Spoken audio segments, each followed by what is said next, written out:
Écoute-moi bien.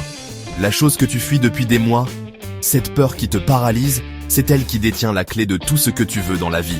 Et si je te prouve que l'éviter, c'est exactement ce qui t'empêche de réussir? Et si je te disais que la chose que tu évites le plus, la peur que tu refuses d'affronter, c'est exactement ce qui pourrait changer ta vie?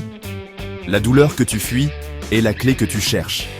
Il y a quelques années, un ami à moi voulait absolument créer sa propre entreprise, mais il repoussait toujours le moment, par peur d'échouer. Chaque fois qu'il pensait à quitter son emploi, il ressentait un nœud dans l'estomac. Alors, il restait là, dans sa zone de confort, jusqu'au jour où il a tout perdu.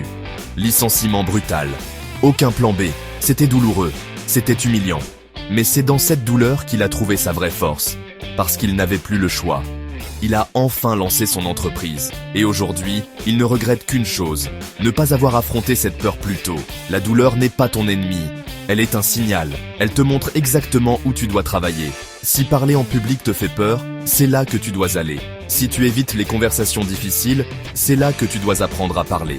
Si l'échec te terrifie, c'est que c'est lui qui détient la leçon dont tu as besoin. Nomme ta douleur. Écris ce qui te fait peur ou te bloque. La nommer, c'est commencer à la maîtriser. Fais un premier pas inconfortable. Pas besoin de tout affronter d'un coup. Mais engage-toi dans une petite action qui te met légèrement mal à l'aise. Chaque jour, change ta perception. Ne dis plus « ça fait mal ».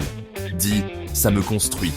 La douleur que tu fuis aujourd'hui, c'est la même qui, demain, te donnera la force et la liberté que tu cherches. Alors ne tourne plus le dos, avance. Parce que ta réussite est cachée juste derrière ce mur que tu n'oses pas franchir. Et si tu es prêt à affronter tes peurs pour construire ta meilleure vie, abonne-toi et laisse-nous un beau pouce bleu pour soutenir la chaîne.